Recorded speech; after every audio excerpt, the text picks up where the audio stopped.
In times past, it wasn't exactly a very hard thing for a player to make the Detroit Lions roster, as we weren't exactly very exclusive with talent. However, though, in 2024, our roster is so laden with talent, there's going to be some painful cuts. The question is, who's it going to be? We're going to talk about it, so don't you go anywhere.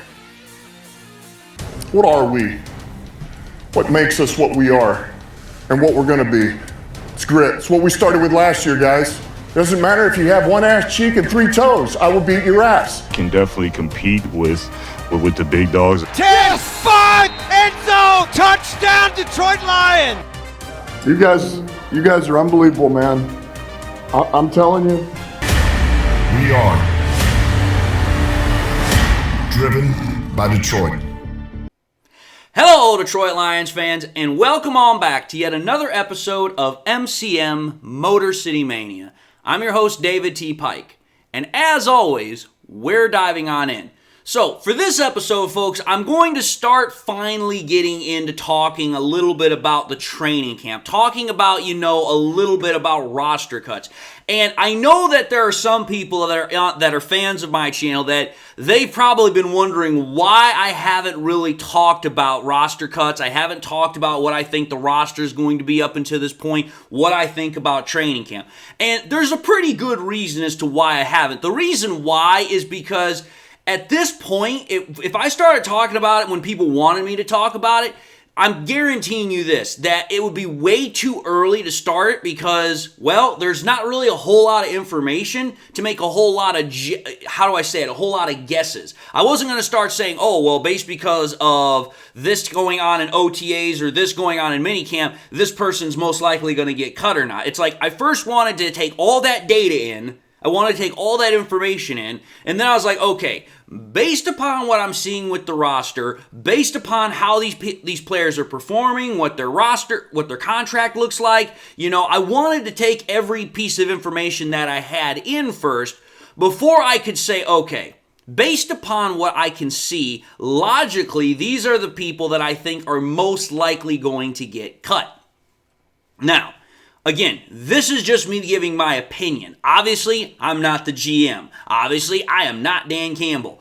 But I'm taking a look at the roster, and I'm like, dude, for some of these guys, it is going to be very, very damn difficult for them to try and make the roster, either as one of the 46 that are actually going to dress every single Sunday, or one of the 53 and the few that don't get to dress every single Sunday as part of the active man roster. There's quite a lot of guys that I can see that are going to get cut and they're not even going to be brought back for practice squad because let's just call it for what it is. Our roster is so damn deep with talent. It has got talent literally virtually everywhere.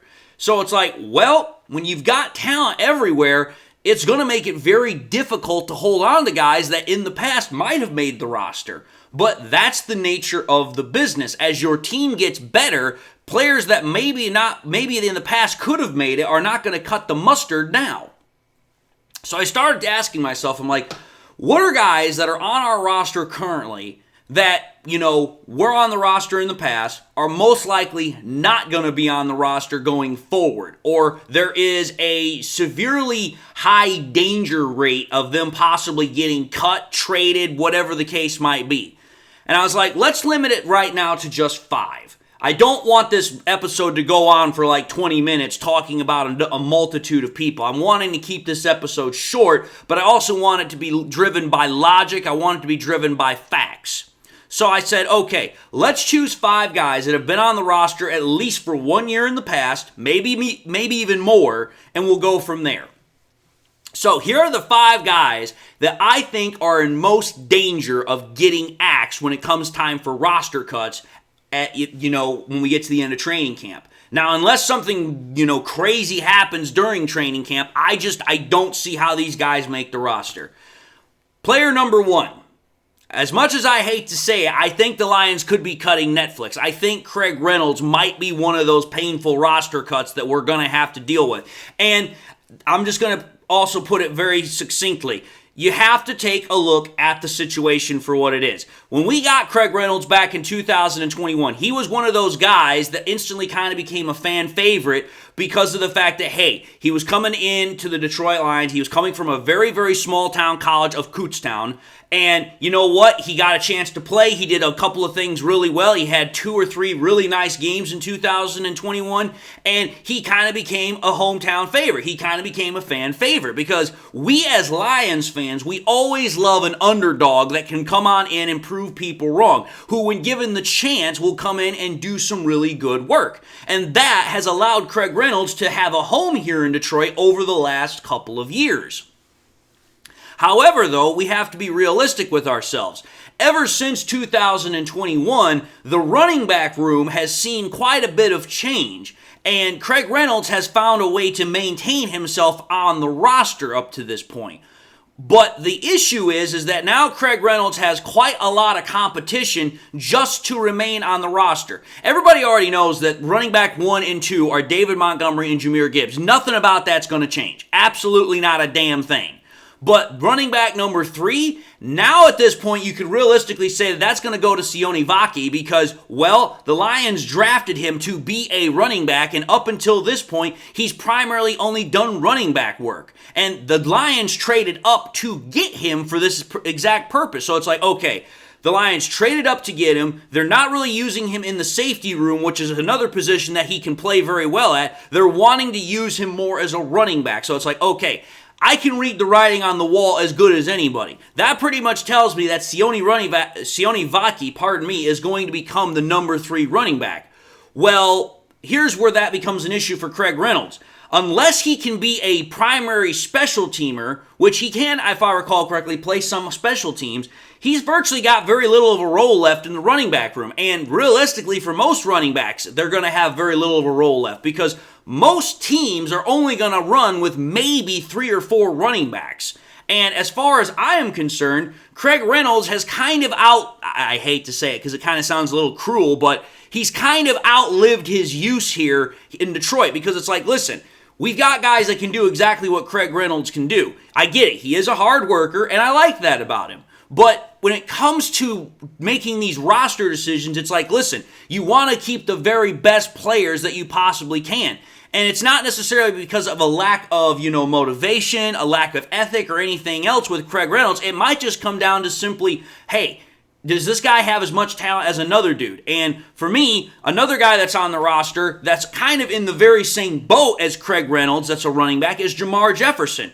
Jermar Jefferson, I think, is probably going to become the second, draft pick by Brad Holmes that's going to not likely maintain his spot on the roster because when we got him, he was one of the last draft picks, if I recall correctly, in the 2021-2022 NFL draft. I can't remember which one, but he was one of the last picks that we got in those drafts. And to be fair, ever since, he has not really gotten a whole lot of chances to go out and play.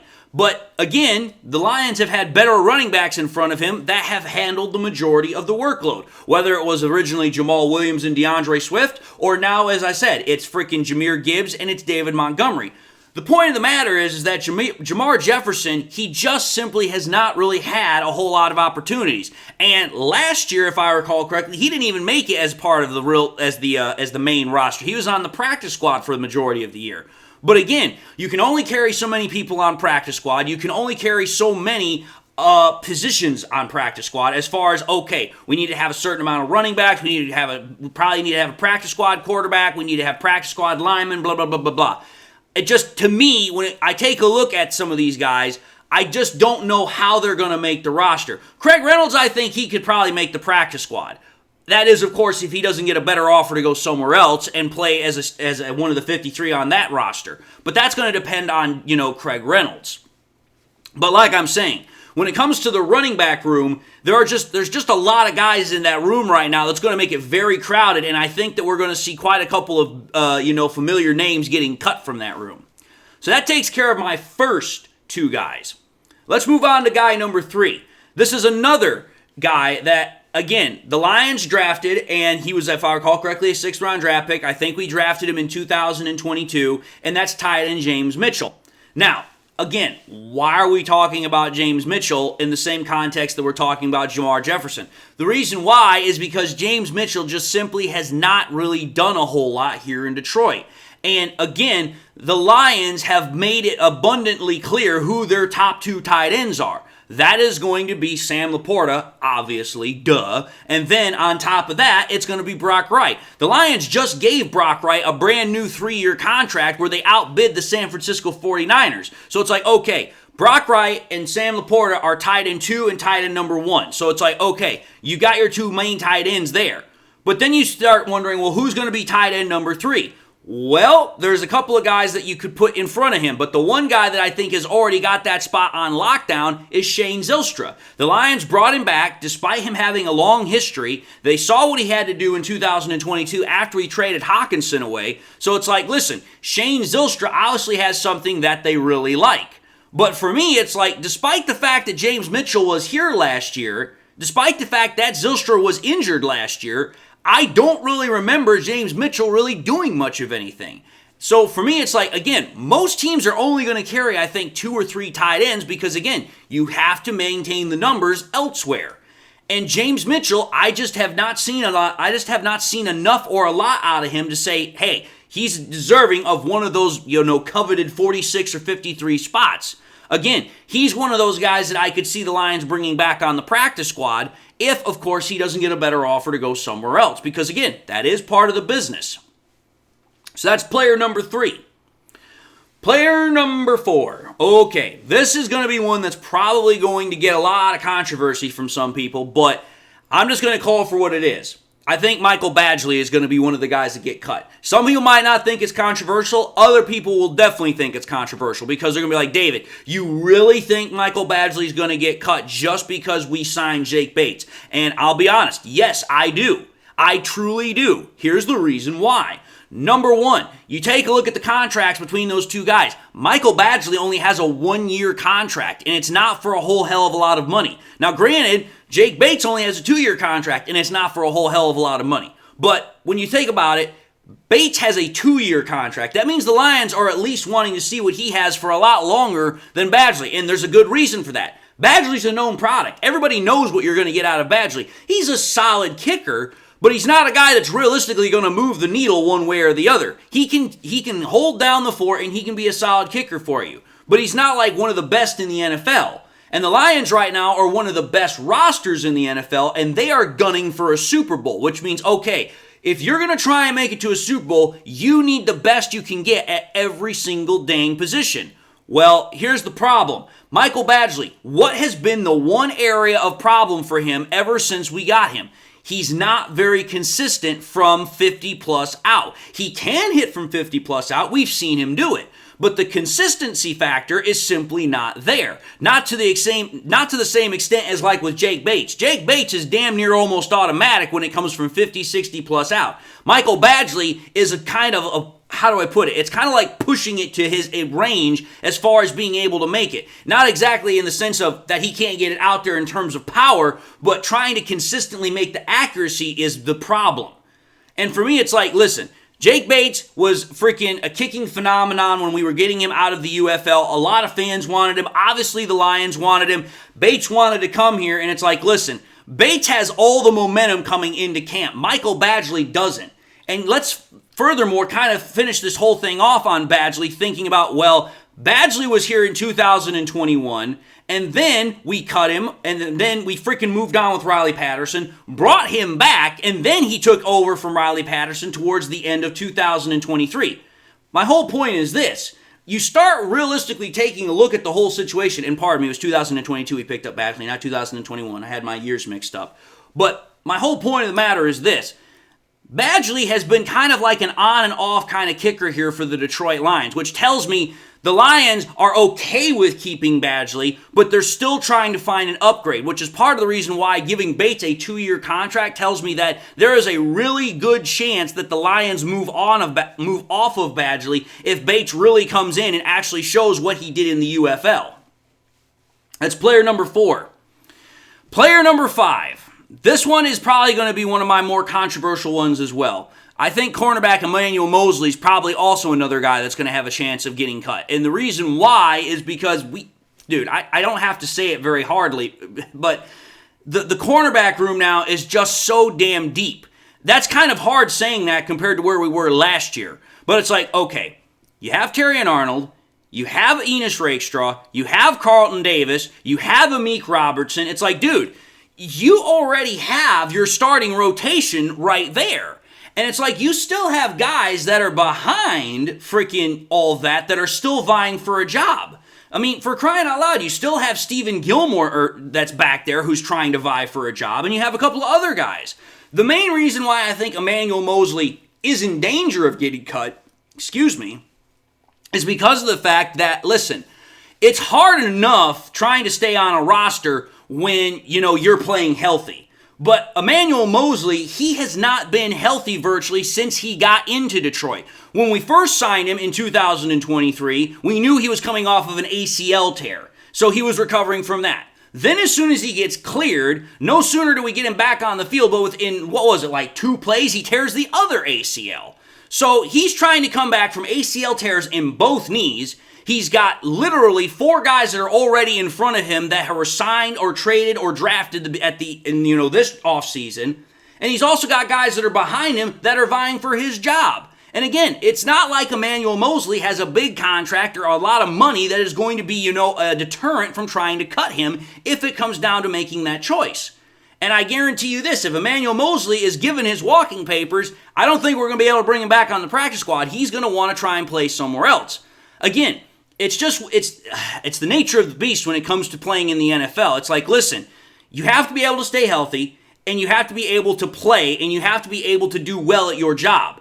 And if you're not able to do one of those 3 things or a multitude of those things, your job is very much in jeopardy. That's why when I take a look at these guys that I've mentioned, it's like, okay, they either got somebody that's already vying for their job, somebody was brought in to compete with their job, or because of the fact they haven't been able to be on the field to compete for their job, they're on the chances of losing it as well. That's why I have these 5 names here. Now, again, I'm not saying all 5 of them are going to get cut. I'm just saying that they're in the most danger of getting cut because of the situations that I, talked about with them.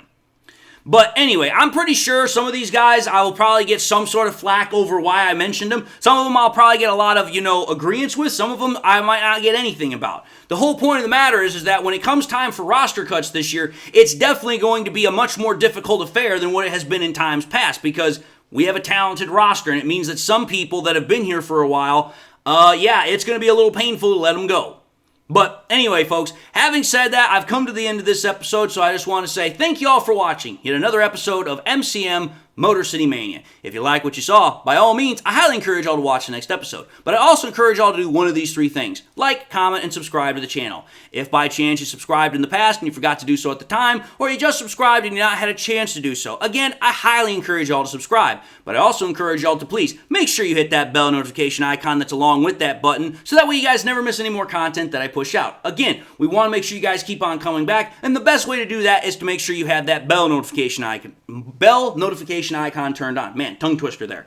I also encourage y'all to share the content with your Lions friends and family members. Share it on YouTube, share it on Twitter, share it on Facebook, share anywhere and everywhere you can with anybody and everybody that you can. The more we can share it, the greater the channels grow, the greater the channel can reach to other people, and the greater we can spread it around. And with that being said, I hope you all enjoyed the content. I hope you all got something in your life that makes you happy, makes you smile. God bless. Until the next time we meet, I'll see you all in the next episode.